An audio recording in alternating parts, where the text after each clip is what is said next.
Do you ever notice how certain stories, they just don't disappear? They get buried. 1 minute, the world is locked in on the Epstein files. Millions of pages, names, networks, and questions nobody can quite answer. Then suddenly everything shifts, the narrative changes. A war breaks out, headlines change, attention moves. Now, maybe it's just how the world works. It is a mysterious place. Or maybe, just maybe, we're looking at pieces of the same puzzle, but from different angles. Because when you start digging into these files, you just don't see individuals. You start to see patterns, financial networks, international connections, even reported connections from Epstein reaching back to the Middle East, spanning decades. And at the same time, we have a global conflict unfolding with massive, massive geopolitical stakes, energy, power, influence. So the question isn't just what's happening, it's whether these are truly separate stories or events. You have to ask yourself, is there something deeper, something structural that connects power, influence, and control across both? It's not proven, it's not confirmed, but it's enough to make you wonder. And we're going to get into that wonderment tonight. I have a very, very special guest for us who is an authority on the areas that I want to cover. Now, I have been using, and my regular listeners know this, probably ad nauseum, that for the last 2.5 years since I met Tim James in Acapulco in 2004, I've been using chemical-free body products, specifically Green 85. And I've just recently got my Water Hero from him. And I don't know what Tim does with his products, but they work. They really do work. And that's why after a couple of years, to help cover the cost of the show, I mean, it's growing, and with the growth comes cost, and I pay for this out of my own dime. So I'm looking for help on that. I reached out to him, and I sponsored with Chemical Free Body. He has products that work. If you want products that will work, that will make you healthy, that will heal things inside of you, then go to chemicalfreebody.com/NatureBoy and use the promo code NatureBoy at checkout. Once again, that's chemicalfreebody.com/NatureBoy.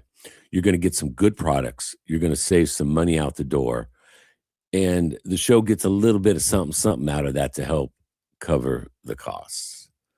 Now, this show just doesn't happen by itself. It doesn't happen in a vacuum. It is from the community. And boy, I have to say, what a great community. All of my supporters out there, my producers, everybody that shows up on Friday night and joins in the 3 chats I have, the savages I love so much. I just want to thank you. I want to thank people down the line that may be listening to this on the audio podcast, or if you're watching this down the road on Rumble or BitChute. Thank you for tuning in. I hope you're getting value out of it. To me, it's a pleasure. I do this as an act of love. Of course, it's not for money. And finally, I want to give a special shout out to Ray from Down Under, producer extraordinaire, for being able to join me tonight in producing this show. He makes my job a whole lot easier. So Ray, thank you for joining us. So tonight we have William Ramsey. He's an attorney, historian, author, and filmmaker. And he's built a body of work digging into true crime, occult history, and the intersections of power that most never look twice at. He's the host of William Ramsey Investigates, of which I am a regular listener. So, William, welcome back to the third rail, my friend. NatureBoy, great to be with you. Thanks for having me back. Thanks for the invite. It's always a pleasure, my friend. It's always a pleasure. For some of my listeners who might not be familiar with who you are or the work that you've done, could you give us a brief rundown of who is William Ramsey and also where you can be found?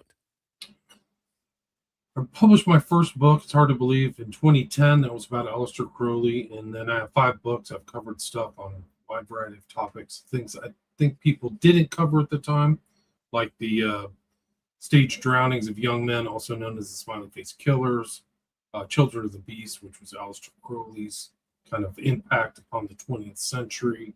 I also did one on an occult group called the Order of Nine Angles. And then I have 5 documentaries that you can find on my podcast covering those kinds of subjects. Occult Hollywood as well. But then I was mostly a guest, actually, probably up until COVID, and then became a host and did a lot of work on that. And so now my podcast, William Ramsey Investigates, the top 20,000 podcasts in the world. And you can check it out on Spotify, Spreaker. And so I'm busy on Patreon. Patreon's a good spot where you can find my stuff ad-free. But I really looked into, since this big drop happened on January 30th, I've looked into these Epstein files. That's kind of what's preoccupied most of my time for the last couple of months. Well, you've been doing some great work on it. Like I said, I'm a regular listener, and I also like the shows that you blend that in with movies and pop culture and kind of weave the two themes together. Speaking, I consider you a well-versed expert on the Epstein files, almost an authority. And that's why I brought you on. I think that there's a lot of things that the Epstein files have connections to that are happening in our world. And even though I have a question that's going to start with the salacious side of it, that's just a personal thing. Epstein goes so much farther than what the narratives being shown to the public. He was a pedophile and he did these things. That's just one spoke in a much greater wheel that is Jeffrey Epstein, but that is the spoke that the system, if you will, wants us to focus on. But he goes so much deeper. He goes into intelligence with his connections with Robert Maxwell, of course, Ghislaine's father. He goes into high finance, into transhumanism, all of these almost octopus type tentacles. And that's where I find him really fascinating. I mean, there's plenty of kid diddlers out there, but the depth to which his tentacles extended into the underworld was almost like a Jungian thing, where they would just appear on the surface looking like individual entities, if you will, but under the soil, they were all connected. And then I definitely want to get into the Iran war because I think that there are some connections, and then explore the connections between the Epstein files and not just Epstein. I mean, everybody's focused on the puppet, not the whole holistic wheel, if you will. But to start it off, I have a question, and it's going to be somewhat salacious, so forgive me. I'll give that disclaimer here. But I have heard many times and from many sources about people in these Epstein files who weren't just pedophiles. They actually sacrificed children, drank their blood, and cannibalistically cooked them and ate them. And my question to you, because you never know what's going on, what you're being told, is there any credence to that, William? There is credence to them, like taking infants away from kids who were incubated. Yeah, there's really is good evidence. In recent cases after the death, I believe Jeffrey Epstein was killed in 2019 in jail. But there's really good evidence in these civil sections.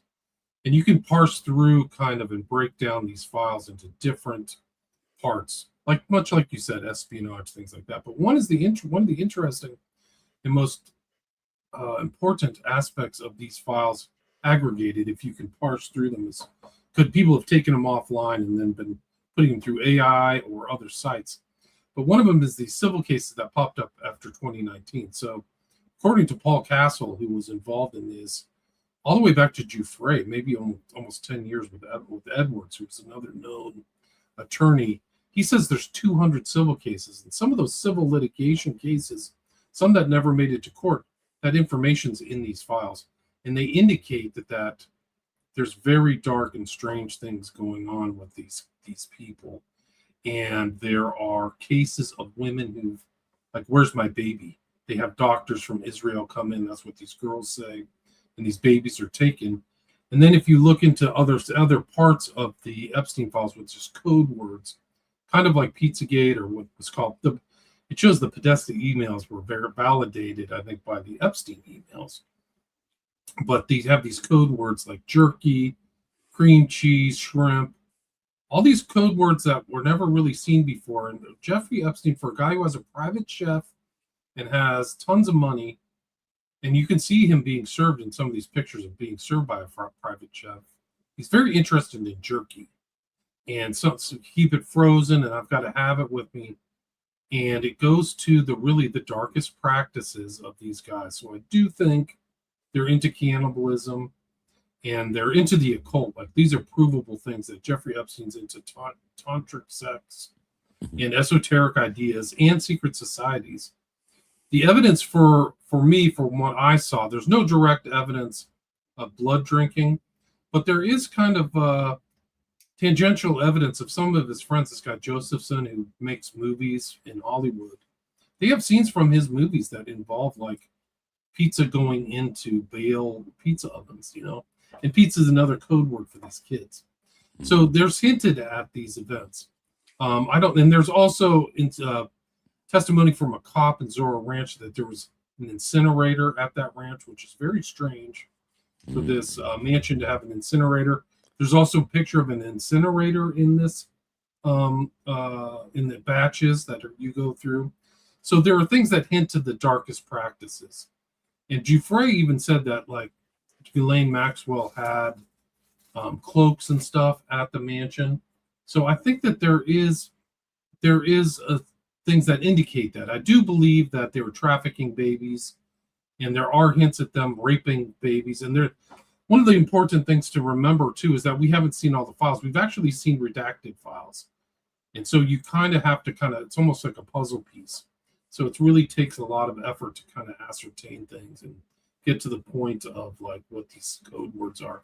But, like, to directly verify, there's clearly satanic ideas involved in the files in Epstein personally. And he's surrounded by a lot of creepy people. But, like, the evidence of that actual thing of, like, human sacrifice doesn't seem to be. There's actual, like, indicators that they're hunting people, and black people. They like, literally, I mean, the most dangerous game type of thing is what you're talking about. Well, there's actually one email that's about moon crickets, and they went out snipe hunting for moon crickets, which is an old kind of racist term for black people. So it indicates that they're going out hunting for black people, and that's redacted, so I don't know who that was. But to answer your question, there's just hints to this dark occult, human sacrifice and blood drinking. But it seems like, from my opinion, looking at all this stuff, these guys are involved in cannibalism.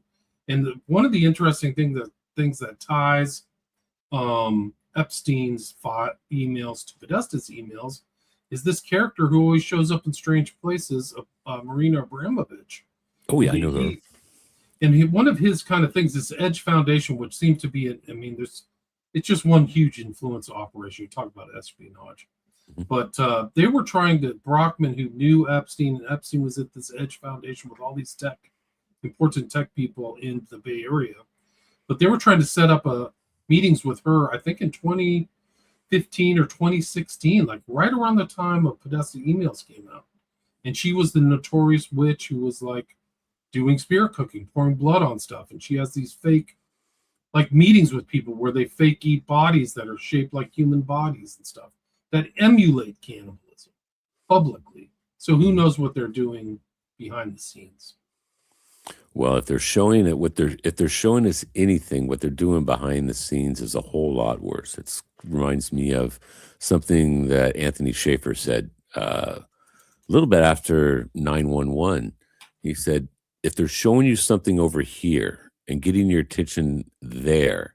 What's going on over here, where the real meat is something completely different. And I understand that, it's plausibility.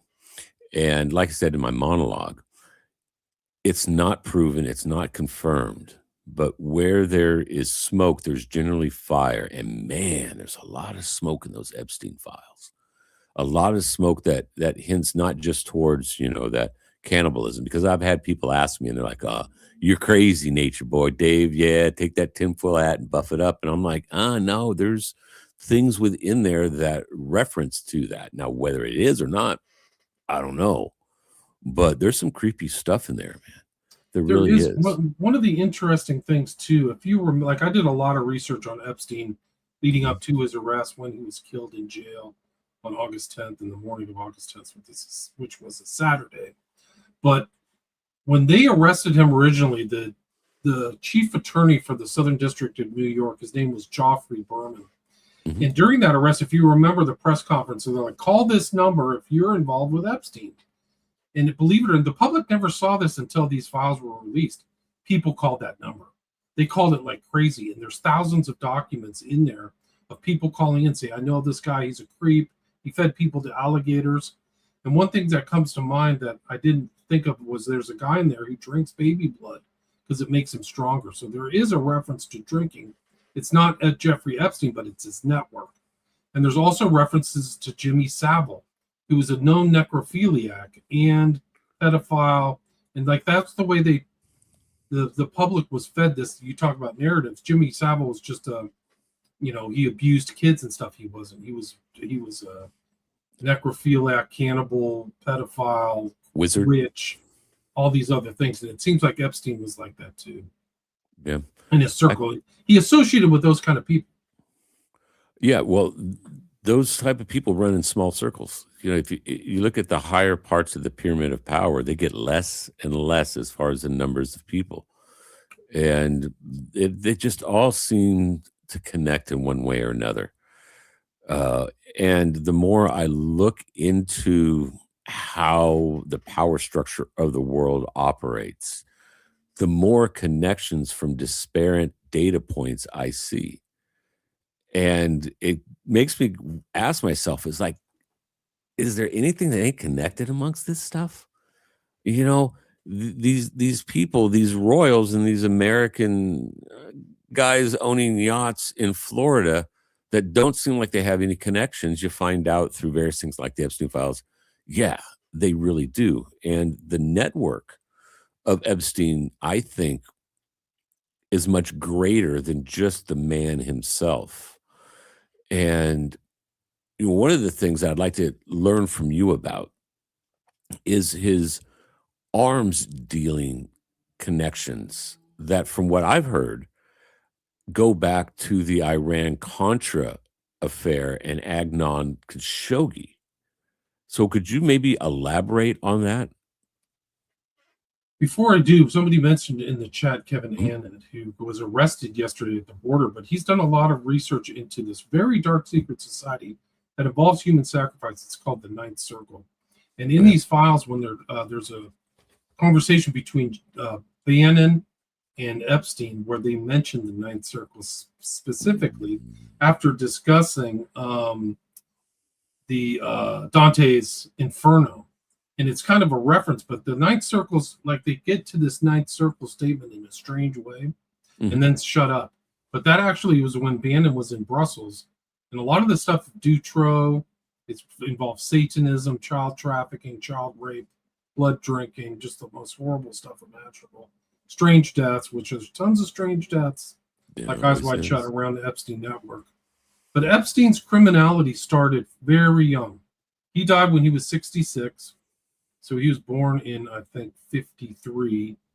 And he seems to have been brought into this kind of network in his mid 20s or late 20s. And so he knew all these guys. He was pictured at Mar-a-Lago or one of the casinos of Trump back in 93. So when he was a fairly young guy, like 30s. And Mhm. so he's around all this Iran-Contra stuff. He's brought in with Wexner. It seems like Wexner brought him into like almost like being brought into the Italian mob. His side was the Jewish mob, in my opinion, or this kind of criminal network that doesn't have the kind of same externalized violence that maybe the Italian mob has, but it still operates as criminal networks. And so he was brought in. Khashoggi was a gun runner, cut off some girl's leg on his yacht. You know, I'm talking about yachting. And so I think that's where Epstein really started, was all this stuff. And I can't remember when Maxwell's dad died, but there is an interesting email in the Epstein files that came out this year where Epstein says his life was ended. Like, he knew that Maxwell didn't fall off that boat. No. So he's very close to that family, very close to Ghislaine. But a lot of that drug, I mean, that's the whole thing. Like, you talk about these narratives. He's a pedophile. He just likes young woman. That was the narrative that came out. No, there's kids and babies trafficking. There's stories of 5-year-olds being raped at the mansion, of child porn being made, and films. He was almost like an encyclopedic maintainer of all his porn stuff. Like, I think it would take a year to go through it all if it was all revealed. Like, I literally, there's picture after picture after picture after picture. A lot of it's redacted, so you can see this huge redaction process. Like, a lot of people, the public doesn't understand that there were hundreds and hundreds of people redacting these documents for nefarious reasons, for really dark reasons. But his gun running started back then, and I think that he was able to kind of keep it separate. And also, for a lot of people don't know that he had a 5-year drug investigation on him. There's a file in there where he investigated for 5 years for supposedly running drugs. And there's stories of his associate Brunel trafficking cocaine through some of these people. And they had this specialized plane, like a 727, where the back would actually, this is very rare, but the back had the retractable staircase that you could open in flight. Well, let me add another quick question on that. It just popped in my mind, but I want to get back to that. Did he not buy that plane from Air America, or is there some connection to that 727, or was that I was never able to validate that, but I think that plane is in Georgia somewhere. I think it's mothballed in Georgia. They took, a lot of times in plane transactions, they like take parts off it because they're so valuable, the engines, but they leave the hole or something because it's not as valuable. I think that's what happened to the Lolita Express or the 727. Yeah, I've heard people speculate. Well, one of the reasons why the CIA used those type of planes is because under 10,000 feet, you can lower that back staircase. And what do you want to throw out of it? You want to throw out kilos of cocaine, or you want to throw out a kid? Yeah. Or somebody that saw something that they shouldn't see, just you're flying over the ocean, lower that thing down, chuck them out. They're shark bait. No one will ever know what happened to them, as long as you don't have them on the manifest of the airplane. Y'all are good to go. I don't trust the manifest of the airplane. I think they're indicative, but I don't think they're complete. And I've heard of stories of people being taken off of that too, who should be on there, who aren't. But I mean, the gun running, there's not a lot of evidence of what I saw of the gun running coming up to the present day. He seems to not have been at least writing about it. Maybe there's code words for the guns, but you don't see a lot of, at least I didn't. I mean, these are vast documents. There's like 1.5 million documents. It's hard to go through all of them. But I didn't see a lot of the more recent stuff, or cocaine or drugs. I only saw the investigation that came out, which probably wasn't associated with his emails. It was associated with the other information that was collected about Epstein. But I wouldn't be surprised. I mean, there's probably somebody in his network who was like a specific gun runner. But he was really a blackmailer, and the blackmail paid off. Like, he had this strange, like, he won $80 million at the New Mexico State Lottery the same year that he was arrested. I mean, and that he was blackmailing, in my opinion, he was blackmailing both governors, Richardson and this other guy whose name I can't remember. And so maybe that's the way they laundered their money. And that's really kind of how he earned his bones. He was involved in like a pyramid scheme with this guy. I think his name was Hoffenberg, who's passed away. But for some reason, Epstein was able to kind of dodge charges. And he was always able to dodge and minimize charges. He was always doing that, even after his death, which is really strange. because the real investigation into his co-conspirators and corporate conspirators was shut down in 2020. And there's clear evidence that it was shut down. And Joffrey Berman, who I mentioned earlier, was fired by Trump and Barr before he could continue his investigation. But the evidence of his investigation into Epstein is there. And the same thing happened in 2007, where there's evidence in the files that came out that the authorities were investigating his network and they never went through with it. So it's just Epstein, and he had his charges lowered, if you remember. Yeah. The girl he was abusing was 14, and they raised it up to 16 and made it that. But he had a felony charge, and it was on his passport. And the files indicate that he had to make every 6 months he had to make statements to the 4 states that he was bouncing around in. I think it was Florida, Virgin Islands, New York, and New Mexico. He had to register as a sex offender every 6 months. And those files are in the files under a different email address. So he was clever. He had nicknames. One of his middle name was Edward. His real name was actually Yehuda, apparently on his Yehuda? Yeah, Yehuda. It's a Jewish name. Like, okay. But Jeffrey was his kind of anglicized name, and his middle name was Edward and Epstein, but he would go by Jeffrey Edwards. So there's a whole series of like emails with his fake name, and people are talking to him as a fake name. He also, another nickname of him was Sneaky. Too. But to answer your question, to get back to the gun running, those are like outside of the more recent Epstein files that I saw. Those are they're not. It's because the emails were collected probably from 1999, 2000 to the present, and so some of that earlier stuff is covered in different books and other things about him. But he was a scoundrel, man. There's absolutely no question about it. He, in my opinion, he was a minimum of a sociopath, if not a psychopath. There are things in the files where somebody said about Epstein like 25 years ago that he didn't have a conscience, like he didn't have a moral reflex, like he didn't think about his actions at all. And there's no evidence in the files that he ever felt like lamented for his sins or repented for his sins. He was Jewish. He quoted the Talmud. He kept kosher, but he never went to the synagogue, as far as I can tell. He kept kosher. With all the horrible things that man did in his life, the one redeeming thing that he thought would save him, the good old Jewish God, is going kosher. Wow. Yeah, he's really one of the most wicked people imaginable, because what he did to these kids is unspeakable. And they knew they were taking, in my opinion, based on the facts that are in the files, they were breeding people like Yao of God in Brazil. They're breeding kids and taking their kids for some nefarious, diabolical reason. They're either sacrificing them, eating them, or selling them, or all of the above. I don't know. But, if you go back to the Old Testament, that's what Baal was. It was a child sacrifice thing, and it's recorded in the Old Testament. These occultists, that's what they did for power in their rituals. Yeah, the Baal god in Babylonia was the bull god, and it was made, I think, out of like bronze or copper, and below the hands of the god that was extended out, they'd have a giant cauldron burning, and the hands would be red hot, and the practice was taking babies and children and placing them on these hands on there. And that's goes into another thought that I've thought about a lot. When the public is now starting, for those that will open their eyes to see, are starting to see that, yeah, these rich people and these very powerful people, they not only are into pedophilia, but they kill kids. They sacrifice kids. Okay.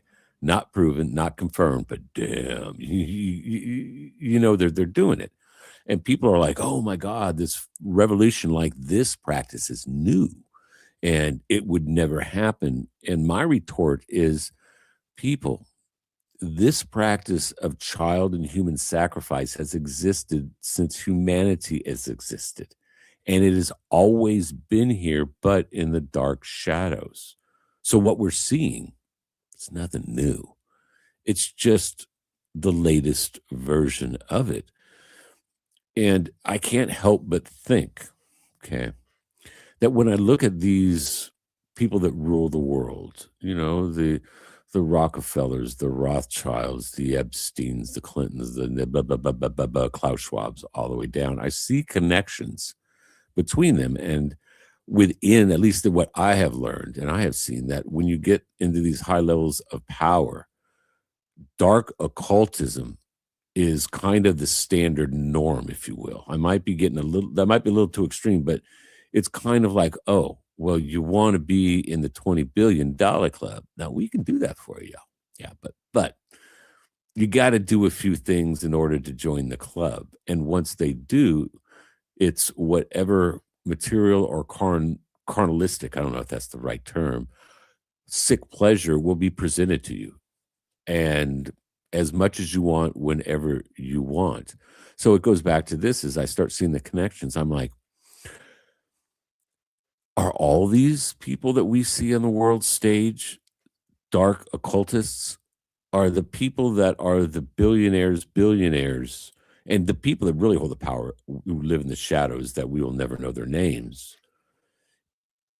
Are they all sacrificing people? Are they all having these eyes wide shut parties and rituals to summon an entity beyond, say, our dimension, which is usually kind of a nasty SOB, Lucifer, hey, he's the bringer of light. Well, the Bible says that the devil shall appear as an angel of lights. Your thoughts on that?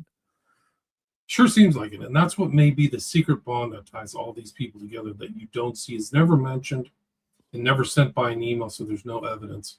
It's just hinted at is these kind of eyes wide shut parties. I did a whole thing on Epstein files and eyes wide shut. I can pull up the PDF I have of that. But you can see this guy, if you pull up the Joseph Simbal thing, this guy literally made a movie showing a pizza going into this Baalic head that you're like this describing. It's like literally looks like Baal, and we can show that video. It's incredible, but it has all the symbolism of pedophilia in it, even a young kid. And he was friends with Epstein. There are emails between this guy and Epstein, but it sure seems like Epstein wanted to know about every secret society and secret gathering and elite thing. So there was one group called Killing Kittens that I never heard of, that from the UK. And there's a whole email thread about that group. There's a new secret society that only had 12 members called Zodiac that had like famous news reporters on it. Mm-hmm. Also, I talked about the Ninth Gate. Kevin Annett's done a lot of research on that. And that involved human sacrifice in like the Catholic Church in Italy. So this kind of knowledge is there, and then you overlap with some of these people that are in his groups, and it's like Balenciaga and the Magic Circle. Like he's really close friends with Blaine, who's a magician, and David Copperfield, whose real name is Kotkin, who also has a very interesting history with women. But there are pictures of Copperfield like hamming it up with Ghislaine Maxwell. They're like hugging, like they're intimate friends. Mm-hmm. Like not just casual, but they're in bathrobes together. And then this guy's like, there are rumors of him drugging women at his own island. So Epstein is associated with all these guys that have their own island, whether it's Branson, Copperfield, Nygaard. It's really super dark. So they're connected and doing weird stuff. And that's there's a lot of strange deaths around Epstein and people in his network that are unexplained. And some, I mean, I can bring up pictures, but bring them. Anything you want to share, just put it in the private chat and Ray will bring it up. Well, can you bring up that other one that says William on it? Because that's the if you read that, it's hard to read. But if you read it, it says snipe hunt is over. Moon crickets and field bag. A field bag is a very specific term. It's a hunting term. It's like a burlap bag that the Lisk killer Huerman used to do with his victims. You put them in a hunting bag. Yeah. And this is from those January terms. Those are, somebody's tied those directly to GMAX or Ghislaine Maxwell's account. This is how she put time. And it says, guess what? Their N-word. Like, it's pretty dark. So the snipe hunt is over. So this is like a reference to human hunting of black people, in my opinion. I'm surprised black people aren't more outraged by this. It's crazy. Well, if they were presented with honest, correct information, they'd be pissed off. Yeah. But nobody is with these. Well, that's the whole thing. The cover-up is really just as important as the story. Because this whole thing, Trump came into office. I mean, all these people, they were all saying, we're going to show the Epstein files, right? Mm-hmm. So Trump was saying it on podcast and TV. Patel was doing it. Bongino was doing it. Yeah, of course. They get into power January 20th. And by March, in these files, they're showing they're already starting this huge redaction process that involves the entirety of the FBI. And in public, Bondi is saying it's on my desk. Well, there's no way these things are on her desk. That's something for public consumption because there's too many freaking files. There's terabytes of files. Mm-hmm. The evidence is the redactions in the files show that this is a massive cover-up.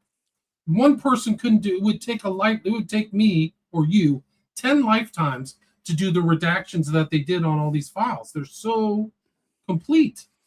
So they had a whole army of hundreds of people in Northern Virginia. This isn't me talking. These are other reports that are public of just redacting and asking questions. Who should redact? And there's one thing in this March thing: redact presidents, celebrities, and anybody of power.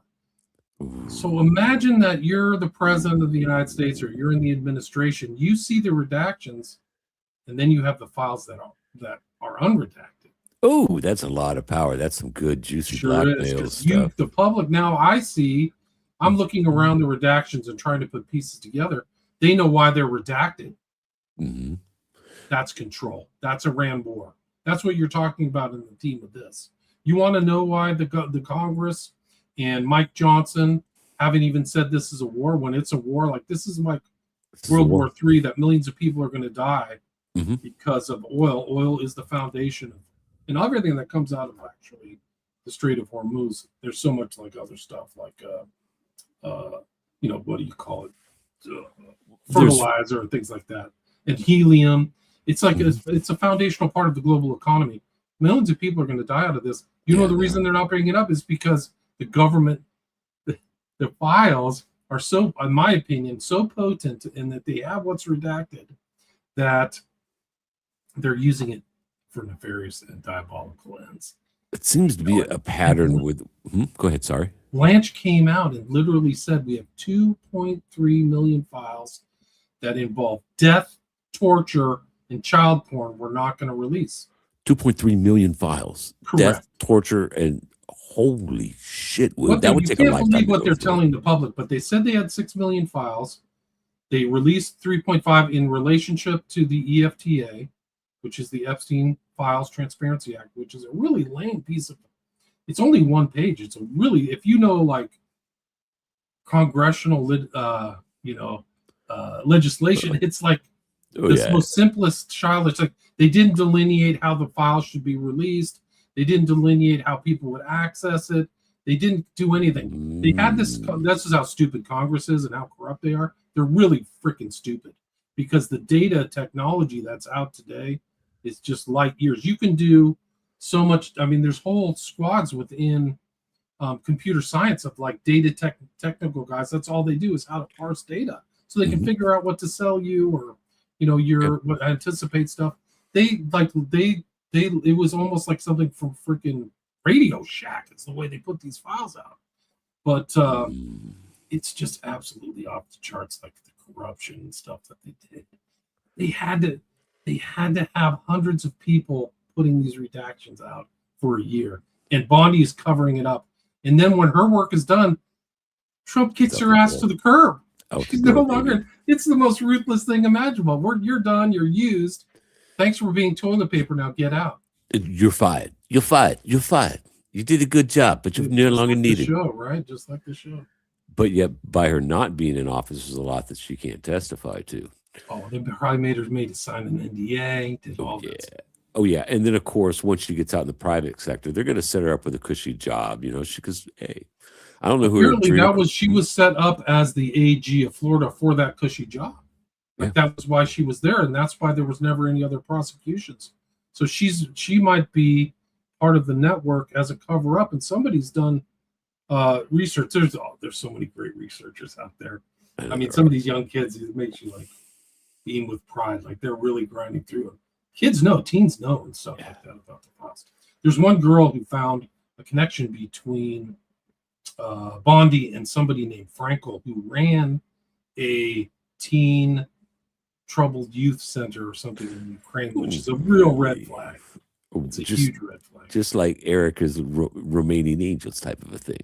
An NGO. It's a huge giveaway. Right. We're there to protect the children in a devastating area, to provide them with aid, relief, and potential adoption services to loving American homes where they can have a shot at life. That type of thing, where the reality is no, they're child trafficking organizations. And if you remember from the Podesta emails, they had that one woman who went to Haiti and ran off with 30 little African-American kids. And then she changed her name and disappeared. Once they caught her, I forgot her name offhand. Whatever. That was an interesting story, because I remember when that happened, right? She got caught with 30, I think it might have even been more than that, but like 30 or 33 kids. And she was like, oh no, these are orphans that we're bringing over to the Dominican Republic, and so we can adopt them out in our special blah, blah, blah, blah, blah. And they're like, yeah, but their parent, we just talked to their parents and they're looking for their kids. Oh, hey, by the way, call my friend Bill Clinton. Okay. Phone call gets made. What, 24 hours later? Did he? I think he might have even flown out there or something.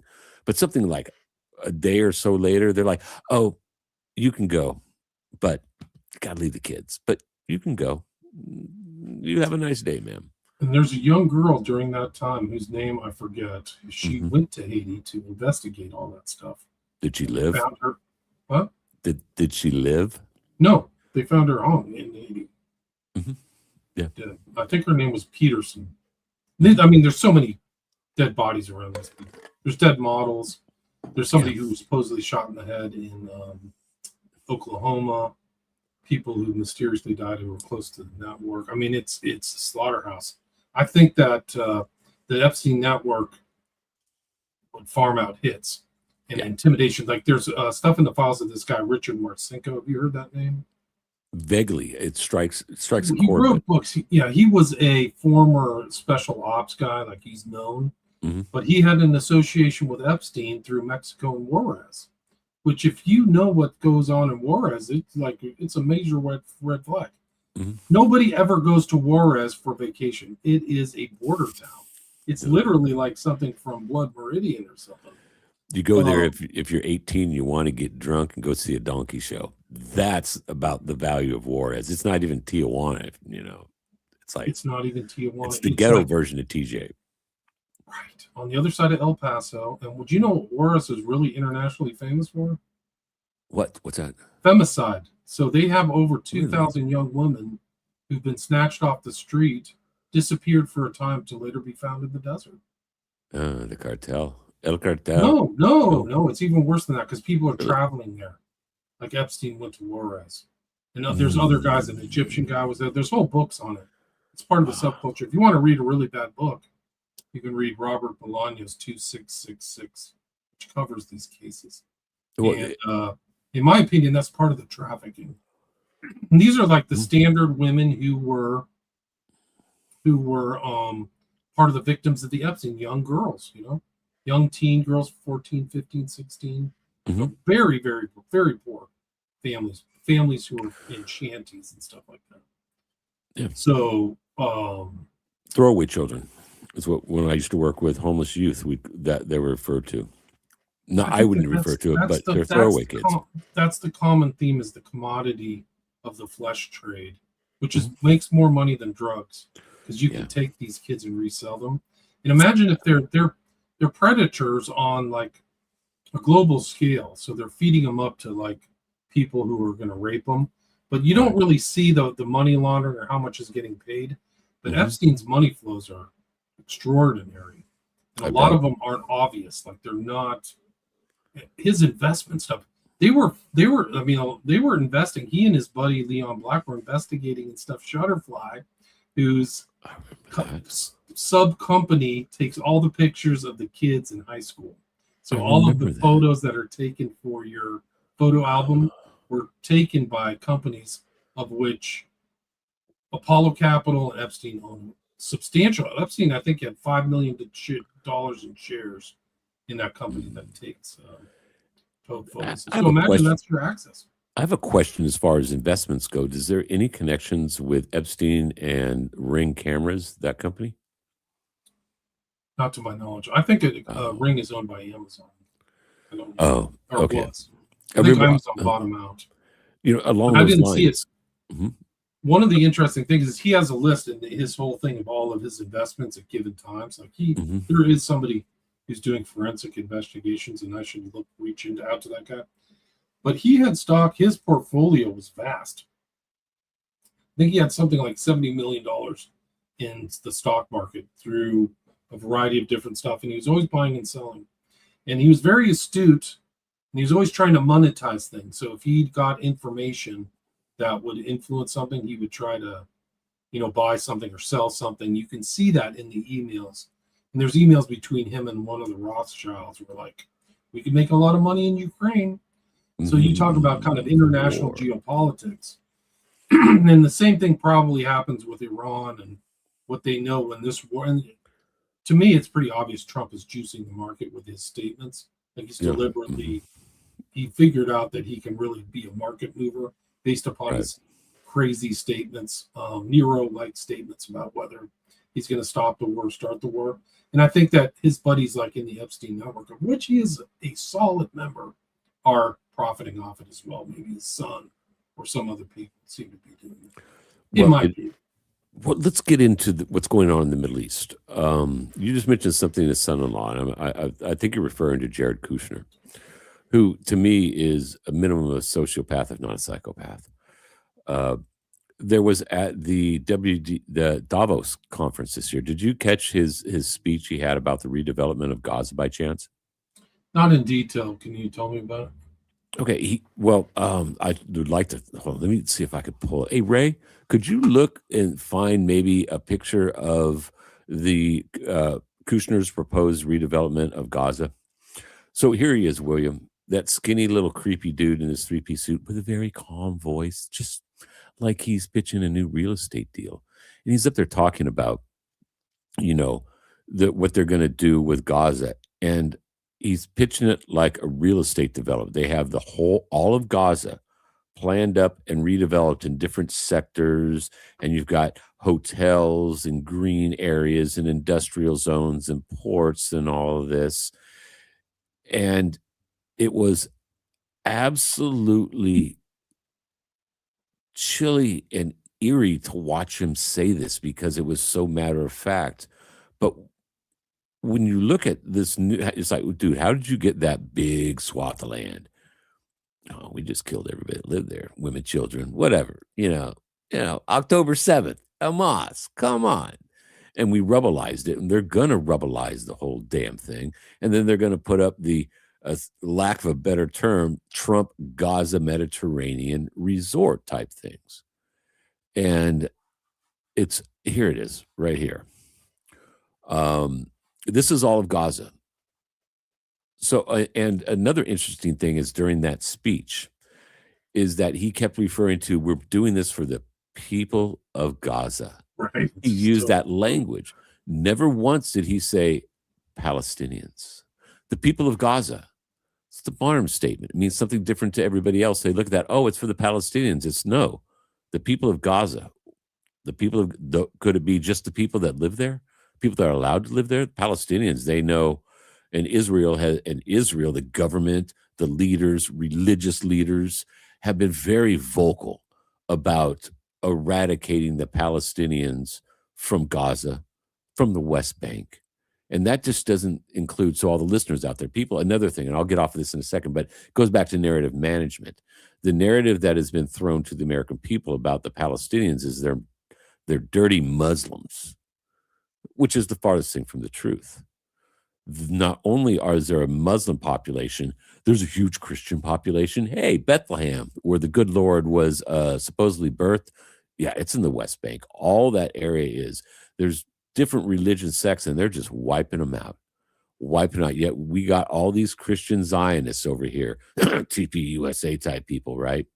Who are cheering this on, cheering this destruction on. And then you've got Orange Jesus's kid, who is a full-fledged member of Bilderberg. He's been to the meetings, Joe. If you don't know who Bilderberg is out there listening, look it up. It's also chilling. I know William knows about it. But it just goes back to how these psychopaths operate. And you have Kushner proposing this redevelopment of Gaza.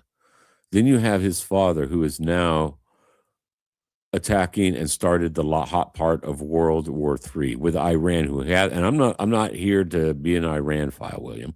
I'm an American, right? But I'm objective. They have not invaded a country in 247 freaking years or so, right?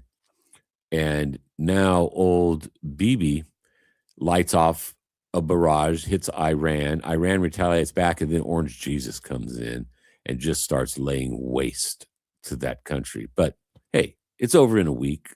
You know, it'll be a 6-week war. And it comes back to, and this is what I want to ask you, is what we're seeing, and I know it's kind of a rhetoric question, is what we're seeing in the Middle East an independent, organic catastrophe? Or does it go deeper? And does it kind of go into the network that the Epstein files are exposing? 100%. There's absolutely no doubt. The Elaborate, Epstein please. files are the key. The Epstein network. They call it a class, some people. I like network because it's not everybody, but it's really the Trump administration is the Epstein network. There's no question. It involves Kushner, Litnick, and Trump. So I think that was the whole thing of Trump, is that he was going to get in through lies, and he betrayed the American people who really wanted the Epstein files fully released, which has not happened. Right. And this war, foreign wars, this is going to be a very costly foreign war. They asked for $200 billion. Exit asked for that. So I think that Trump is in the Epstein files, but he doesn't know he's the focal point of a intel espionage influence operation. He seems to be the last one to figure it out. Do you think Trump's a dupe, or do you think he's playing a dupe? He's playing the heel like when he did in WWE, and he's really, really in on it, just playing his role.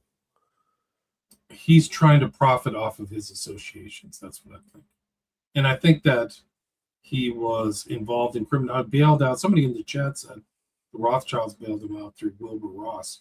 And I think that's true. So I think he has a debt. He's gotten bailed out all the time.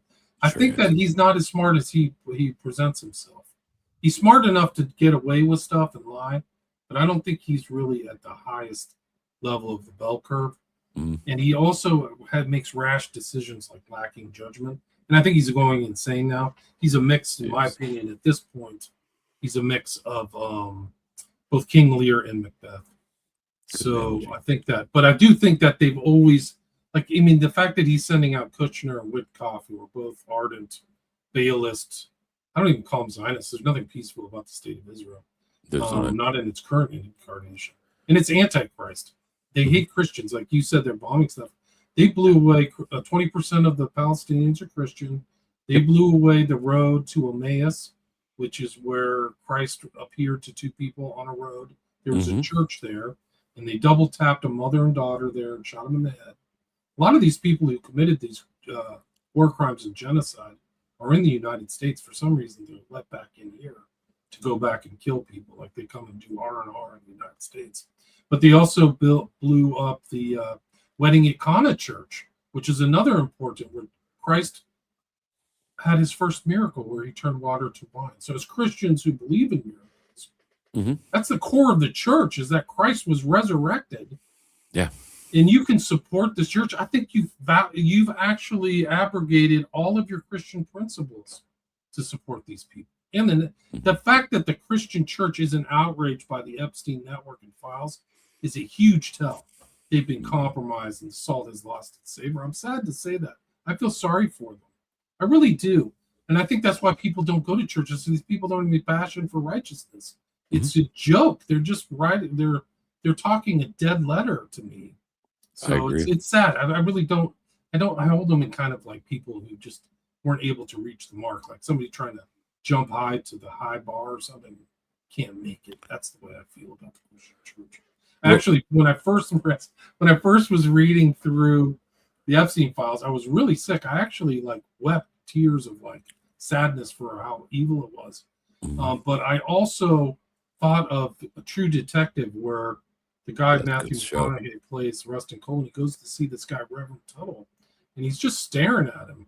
And this Tuttle guy's like has a literal neon cross and a fake hair of the online TV presenter evangelist. I'm just like, this is like that. It turns out Tuttle's involved in really dark stuff. Tuttle ends up being the key to breaking through the entire show of True Detective, because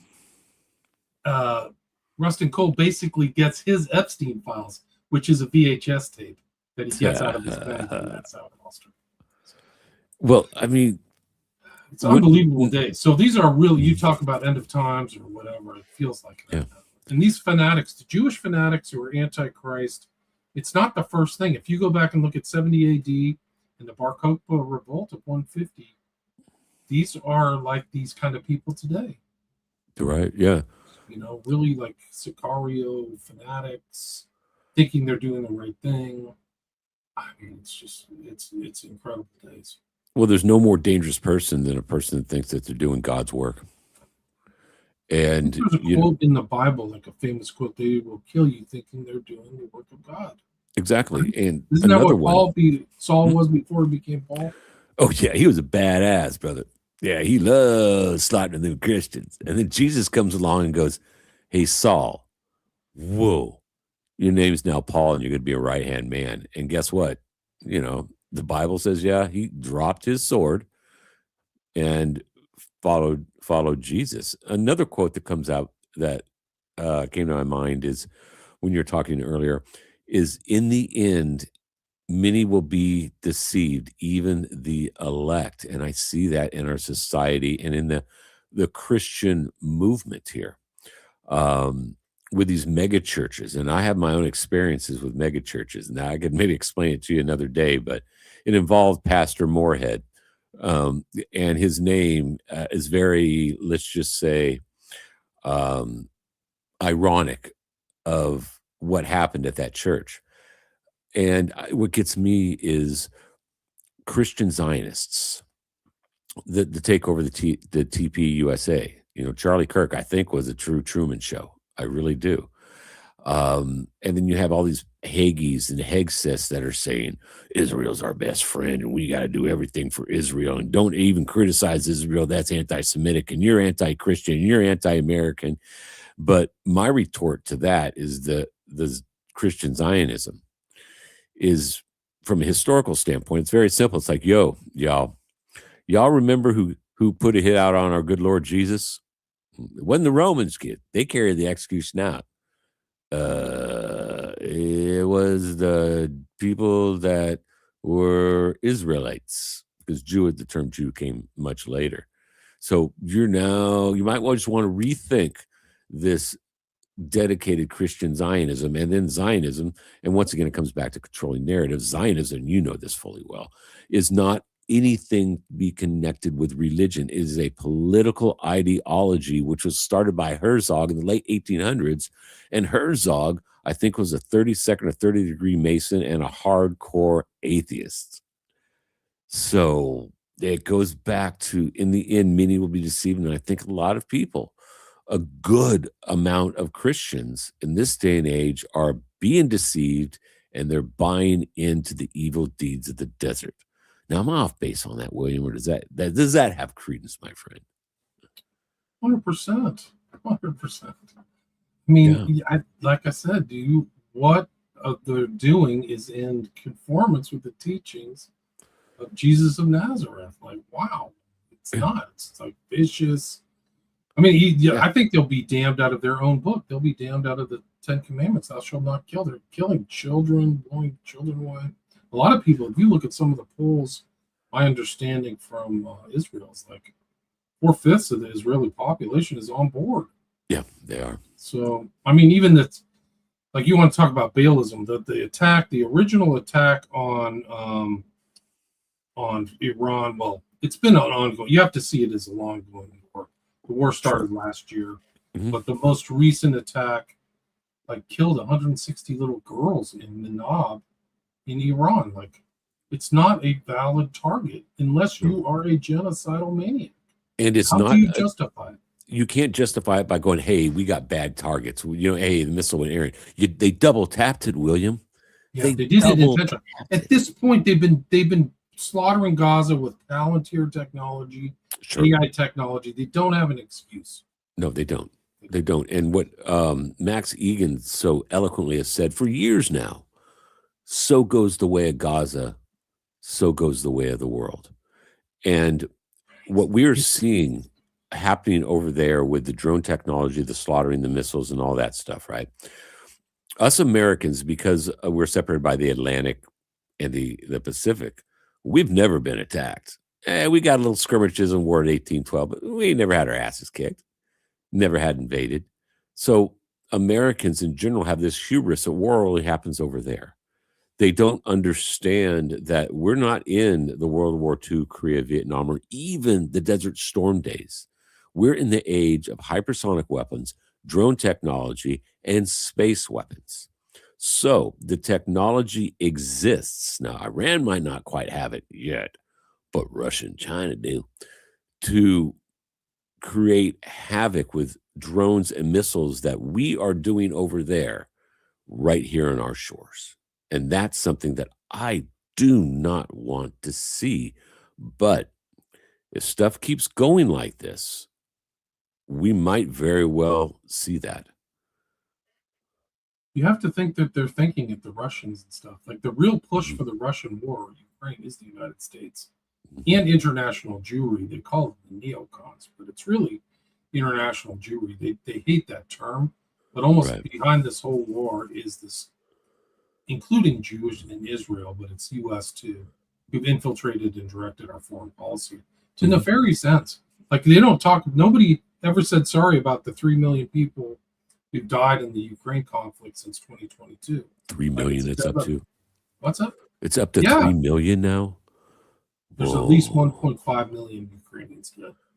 And And God only knows. I mean, they've emptied the country. It used to be 32 million. I think they're down to under 20 million now. So there's tons of whoa. refugees. Like, they're around people, my family members. They're in the United States. Some of them. So there's no conscience about all this stuff, even No, about they the don't. Iran war. Like, these people who are in there are sociopathic. Yeah. But Mhm. the whole thing, here's the thing. If you want to learn from world history, the Germans never thought that they would be touched either when they attacked other Yeah. people. And when Mhm. the Grand Army of Napoleon invaded Moscow, they never thought that they would burn Moscow to a thing. And that Grand Army was of 500,000 men, and 5,000 supposedly crossed the border back into Poland. And within 2 years, the Russians were in France. They were in Paris.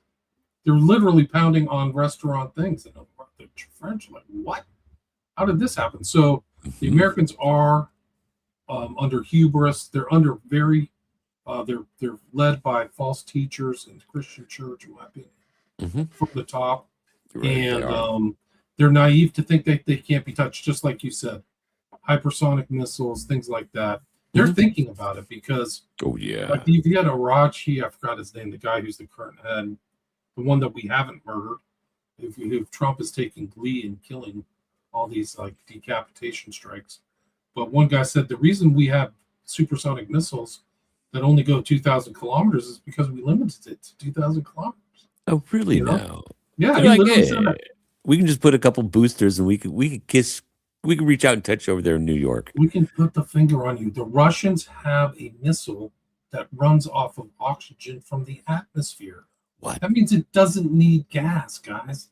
Like, Wow. you're not getting the real information from like the boomer pundits miss a lot of the stuff, but like they have Oh, stuff that they can put the yeah. finger on us. If I can tell you this, they say that Israel has a Samson option.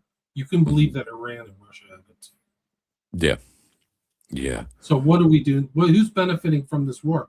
It's not the average American person. There's no question about it. No, We're it all was wait till the costs go up, guys. Wait till inflation goes up. It'll happen soon, but the avalanche will be here. So I'm telling you right now, like, start prepping, because there's no question. Once they've taken a lot of oil out of the system, and thinking that maybe we can cover it is, I hope that we can, at least on the Western hemisphere. But it'll have a lot of changes. Like, oil will probably go up. Like, that's what my thought is. But once well, that happens, it like changes the whole mhm. international and financial order. Well, another thing too is not just the oil. I mean, that's the narrative that I see focused towards the public is price of gas, oil. I, I'm in I'm in the fuel business, okay, and transfer just the energy part of oil is only one spoke in a much greater wheel. It's goes into fertilizer manufacturing. It goes into plastics. Everything is plastics made from petroleum. It goes into pharmaceuticals.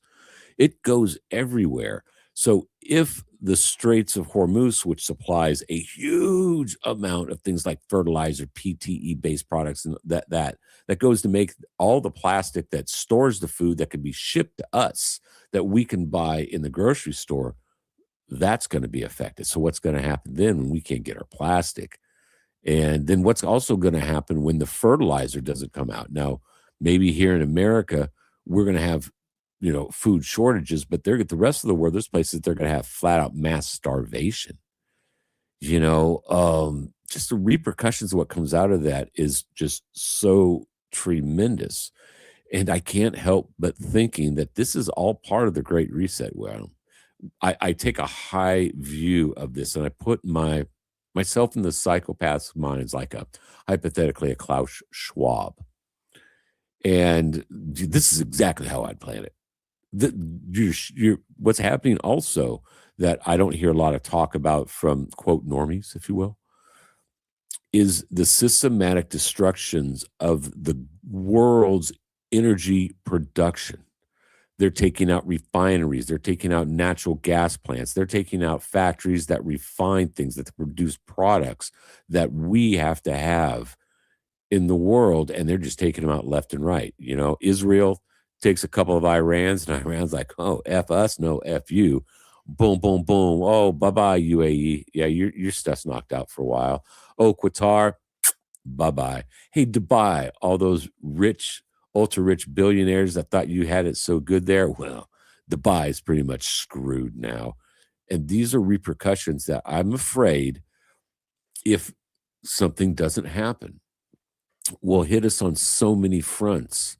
When it does, it will be like a tsunami that hit the shores of San Francisco, which is 300 feet tall. I agree with you. I think you're right. People don't know what's coming. No. One of the interesting things, this happened to me today, NatureBoy. This was today. I live by a huge refinery here in LA. I just happened that way. I didn't intend it to be that way, but my wife's family's around here. For the first time, I saw police officers and security guards at the entrances to each entrance. I have to drive around it to get to the grocery store, which is, I mean, that's what I want to get off the grocery store thing, but it's the first time I've ever seen them sitting there, like in a state of, like, in the car. The cars aren't empty, looking around at people. So something's going on. Something's happening globally. They're going after the refineries. Yeah, yeah, and we're wide open here in America because, hell, we've never been attacked. I mean, we're not going to have like military type security around our oil refineries, but if you wanted to destroy the system, that might be the first thing, is destroy the energy grid. Exactly. And then people just eat each other. It'll be Mad Max. Listening to other geopolitical shows, and a lot of these geopolitical analysts are not saying they're doom and gloom kind of things. They're not saying like, hey, everything's rosy because of the Iran war. It's not. It's the opposite. Yeah, it is. When you talked about people eating each other, just something came in my mind of a RAND study that was made. The RAND Corporation made it, and it was an EMP type of a study. What would happen if an EMP hit and knocked out the grid? Well, within a matter of days, the grocery stores would be clear out of food. And within a few weeks, you would start seeing cannibalism. And within, I believe it said 30 days, you would see roving bands of cannibals going on the streets. And it sounds extreme. It sounds like some movie like The Road or something like that. But when you systematically and analyze what happens when food runs out, nobody's got anything stored up. So they're going to be starving for food. And when humans are starving for food, they will do anything that they can to survive. And there's going to be segments within that population that will resort to cannibalism. I mean, it's crazy. And that's just an EMP attack. William, that's just setting off a couple nukes up there in space, right? Up in our troposphere or stratosphere, that just takes out our electrical grid. Now, what happens when the drones start flying in? Because think about this, hypothetically, right? And if I could think about it, I know this is old school news to the military planners, right? You got a cargo ship floating out off the West Coast, maybe in international waters, 100, 200 miles off. Looks like benign, it's a Costco ship. Well, within it, you have multiple containers that are drone launchers. All of a sudden, boom, those things open up and thousands upon thousands upon thousands of drones hit the West Coast. Some are explosive ones. Now, this is my hypothetical situation, right? 50 to 90 kilograms of high explosives. That can do a lot of damage. Other ones can be programmed as assassin bots, the small, fast ones. That AI just says, okay, we're going out here and I'm picking the targets and just start wiping out civilians. It sounds crazy, but the technology exists for that to happen. And if to take me back to putting myself in the shoes of a psychopath military planner, I'm like, oh, hell yeah, I'd do it like that. We're going to give you some of them drones. Oh, by the way, on that cargo ship launcher, can you hide a few hypersonic missile launchers out there? Let's roll. It's just, I don't know what you think about it, but I just can see these crazy Mad Max, Terminator type of situations and scenarios happening. Your thoughts? I can too. It's called systems collapse. It only takes one thing. Actually, in the past, system collapses have happened and they've resulted in catastrophes. One was the breakdown after World War I in Russia, where the Russian Revolution didn't start because a bunch of maniacs or revolutionaries were running around. It was a bread riot that grew into it. So one woman threw a brick through a bakery in St. Petersburg, and it had a cascading effect because people couldn't eat. And then the same thing happened in really the core revolution that influenced the left forever is the French Revolution, which was really a bread revolt. The people didn't have any bread, so they didn't have anything to lose. These are core things. These are like elementary history. So you take that away, but they say that if people don't get water in 3 days, they're dead. Food in a week changes everything because it's really about survival. Like they don't have anything to lose at this point. So I think that it's real, and I think that when you talk about like those are what you're thinking about, you can bet people in Russia, Iran, China are thinking about that. And that was what we did to them. If you remember during this conflict that we have, which is a pseudo proxy war, all these kind of boomer geopolitical pundits keep saying it's a proxy war. It's not a proxy war. The U.S. is behind the takeover of Ukraine. Yes. And Zelensky is a puppet. So don't believe these people who are too obtuse to actually get what really happened. They're not incisive enough. But we did it through the Maidan Revolution 2014. But if you remember, there was an attack on Russian planes that happened. One was like in Irkutsk, and one was in what they did is it was an operation where they took those transport boxes or whatever they put on the ships, right? Transport metal bins and brought them in full of drones, and then somebody triggered them through a truck, and they triggered those drones to go out and attack these airports behind enemy lines. So if you think that's not going to happen here, you're naive. I agree. And I mean, these guys are. I mean, they've gone all in. The Trump administration has really gone all in on this Iran war, and I think it's going to spiral out of their control. Like Yeah, that's what. there's many more deaths than you're talking about. Every Yes. base in the Middle East is gone, guys. They Mhm. moved everybody out, so there were 13 bases. And, They're and not now, telling you. I mean, you're not getting it on the national news. Sorry. and you never will, because the national news is not news; it's narrative management and propaganda. It just shakes my head. I've got a lot of normie friends, right? And I've tried to tell them they're being lied to, and I get laughed at. I'm the conspiracy theorist guy. You don't know what you're talking about, and I'm like, no, I do know what I'm talking about. I may not be an expert, but I know what I'm talking about. And what you're seeing on all forms of corporate media is controlled narrative management and propaganda. And I just keep telling some people, I've said this, look, if you want to understand this, you do a simple thing. Read Edward Bernays' book he wrote in the 1920s called Propaganda. Just read it. It's a quick read, and it will forever change your outlook and paradigm on the media and especially the news. Because hey, even the old Walter Cronkite days, the daddy you could trust. Let's not forget Who's in the Epstein files? yes, and is the voice behind the Moloch owl at Bohemian Grove. He's the voiceover guy that does the ritual for Bohemian Grove of what? A mock simulation of sacrificing a child. Cremating your care. You don't care. Who You don't cares? care, Who it's cares about the gone. peasants?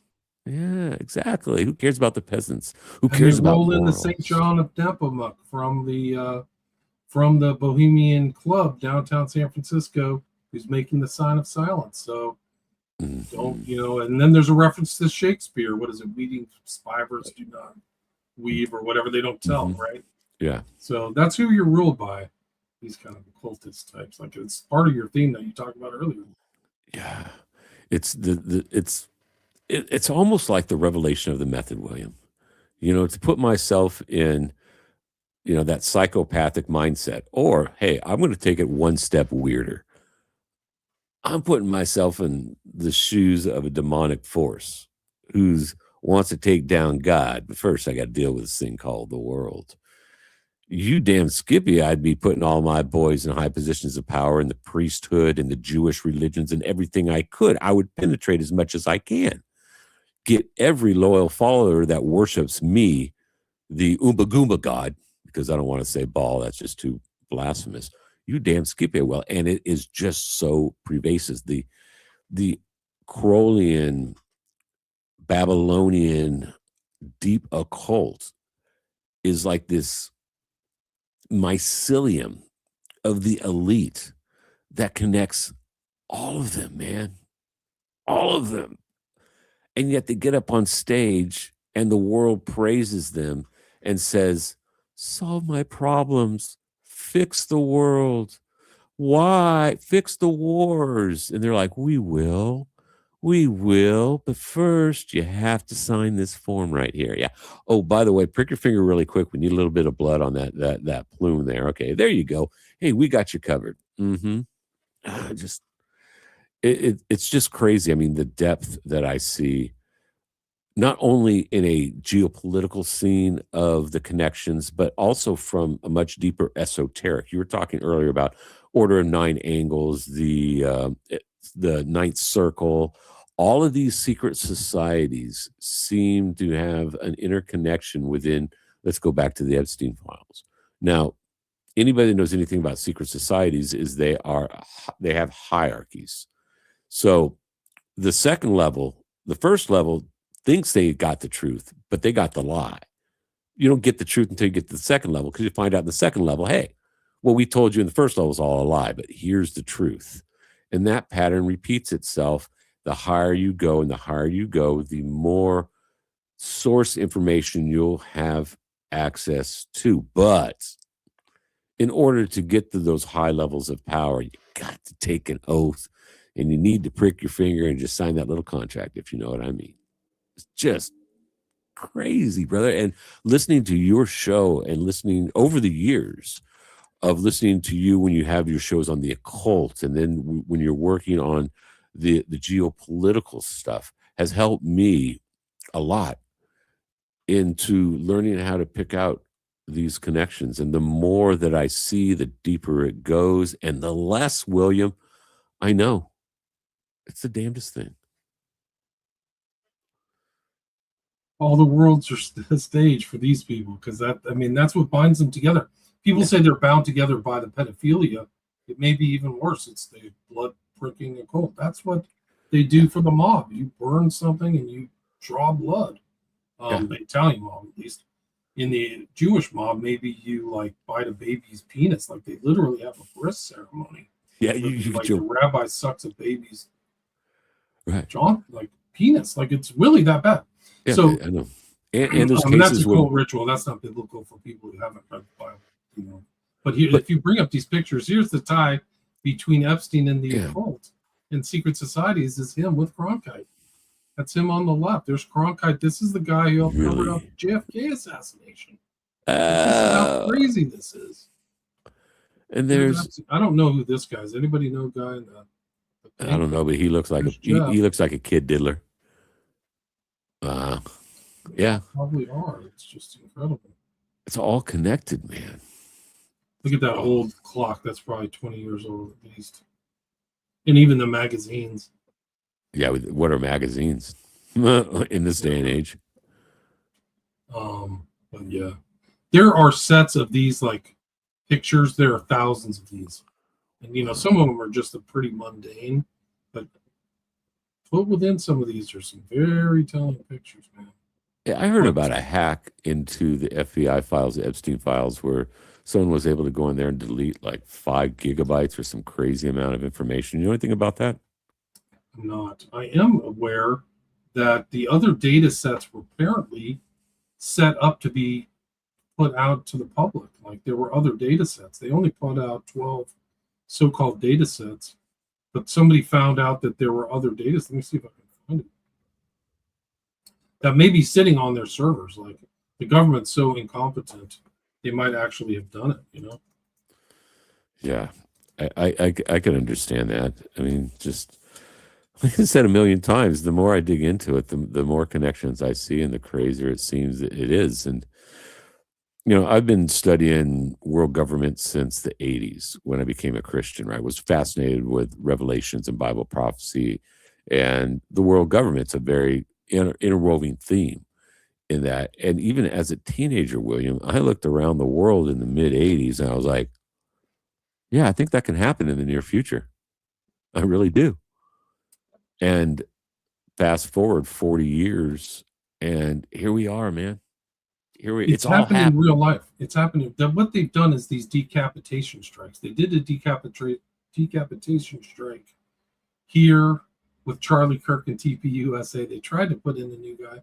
They definitely did it in Ukraine. They did it in Venezuela. They tried to do it in Iran, where they were going to get a new leader.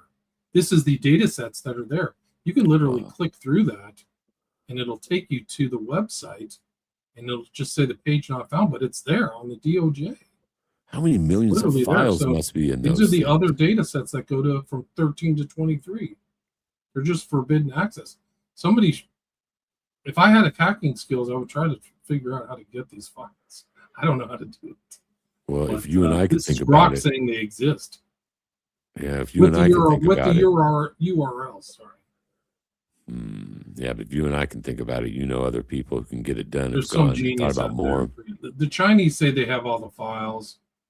There was also a known infiltration or whatever hack already into the DOJ. So I don't know. It is interesting that they actually have locked sets. Yeah, well, you know the government, they're not going to tell us the real deal. Just like the secret societies, they ain't going to tell the plebes the real deal. It's like Satanism. You know, people are like, Satanism is just all about the self, and people believe that and will defend it. And I'm like, y'all don't understand how them secret societies work, because they don't tell their members what's really going on. You think they're going to tell the plebes people? You think they're going to tell us? No. But with that, William, we're coming up on an hour and a half already, my friend. That's amazing. Wow. I just talk with you. Well, I could do another show. We can do code words. We can do the civil litigation. It'll blow your mind, man. It's I'd off love to the have them. charts. Espionage. There's so many different aspects to it when you Yeah. parse through it. But his drug investigations. Yeah. And sex trafficking, I have a whole file on the sex trafficking, but it's like that's just one getting old part school. of the nefarious. Mhm. Really should be seen as like a Jewish mobster. Yeah, exactly. And the point of history, I do believe that back in the day when the Italian mob was going strong, the Jewish mob was above them as far as power goes. So, just say it. Well, if you look Just back saying. at the very beginning, like Lansky's around, there's Yeah, a lot Meyer of Jews. Lansky. But Lansky seemed to be the brains and the kind of financial guys. Yeah. And the Italians were more muscle, at least back in the Yeah. day. They got more sophisticated and kind of infiltrated normal businesses and stuff like that. But the Jews, they do, I mean, this is my opinion, operate, they're more clever with their finances, I would say. Of And a lot course. less, you know, shoring out business to other people. Like you see it in these files. We're going to get Morcinco. We're going to get this Delta Force guy. We're going to get these type of people. So Yeah. it's a different kind where it's like the Italians will send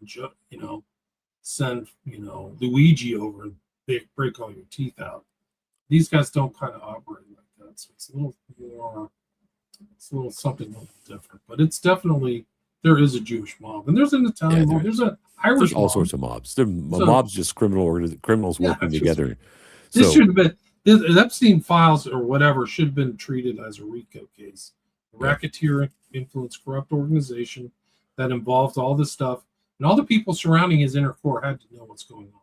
Like when you see the files and look through it, like his pilot, his helicopter pilot, his groundskeeper, all around. These kids, these are like prepubescent or like pubescent girls, like they're 14 or 15 years old with some creepy old dude. Like this is not, and they're obviously from other countries like Brazil, Eastern Europe. Like they all had to know, so they all should have been deposed. Look at Melania, the connections between, I've heard, it was actually, Epstein that introduced the two, and I heard some other guy going, but I'm like, yeah, I heard about Epstein a long time ago, and now the narrative changes where it's somebody else. Hey, and then there's the thing is, was Melania stooping old Jeffrey for a year before he passed him on to old Trump? Elite modeling agency.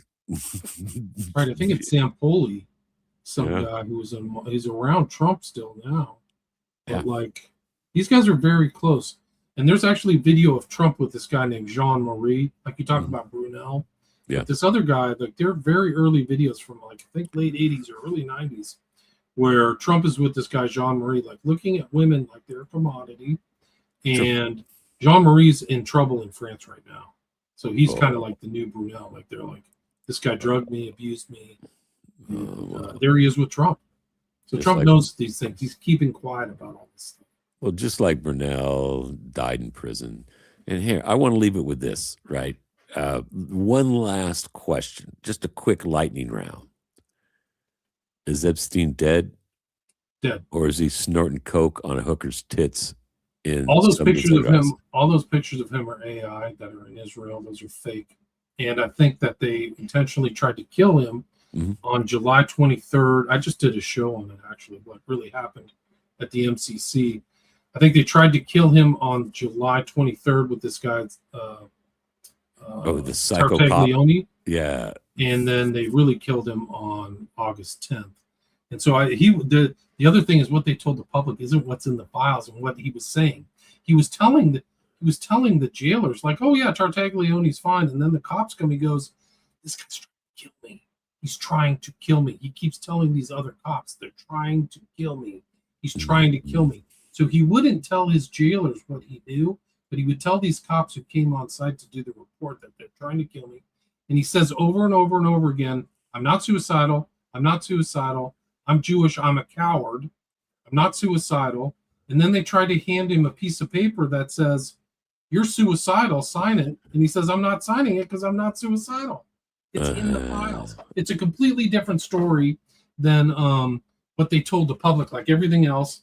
And then there's two guys who were in the MCC One guy, his name is Francis. Two mobs guys, Elite and Francisi, and they both say there's no way that he committed suicide. No, He he had didn't. to have killed him just through things. And then they showed the public. There's a document from 2025 that shows a link to a camera that doesn't show Jeff's door. So it's almost like the DOJ is misdirecting people. This is my opinion, misdirecting people to a false door when the real camera that was showing Jeff Epstein's cell mysteriously went bad on the 29th. Oh, just so happens that things like that happen. Cameras don't work on major events. And Oklahoma on the night, and City. this is in the files, on the night that he disappeared was a morning. Mhm. The two people who worked there, and this is in the files, and there was literally like a lawsuit or some kind of proceeding. They didn't do their rounds from midnight to 5 a.m. And they're supposed to do them at least every half an hour, but certainly at one at midnight, at 3, and at 5. And they were proven to be lying on that. So where are they for like 5 or 6 hours? And then she supposedly, this woman, Leontova, or whatever her name, there are reports of like strange financial exchanges going on with her that showed up out of nowhere. Like she's probably making 50, 60K a year. Why does she suddenly have 5,000 extra dollars? Right around the time Jeff goes bye-bye. Wow. They wanted him dead, much like Bruno. So they put him in jail to, in my opinion, to kill him. Well, dead men tell no tales. And once then the investigation's dead. him. So the strategy was to kill him and say, Jeff did it all. It wasn't us. He was a pedophile, and that's it, and we're done. And that was Nothing what to they see told here. the public. They want you to believe it's the network is the most important part. It's not the Epstein list. It's not Epstein.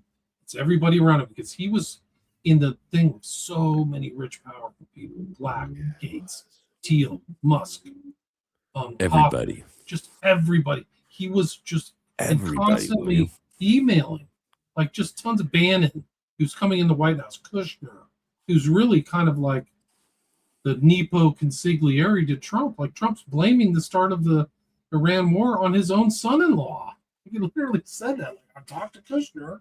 He said, we do it. We're just going to do a 2-day excursion or whatever. These are crazy days. Anyway, I would leave you with a recommendation. People who want to see what's really happening at Shakespearean level, look at Polanski's Macbeth. Polanski is in the files as going to Jeffrey Epstein and hanging out with Woody Allen.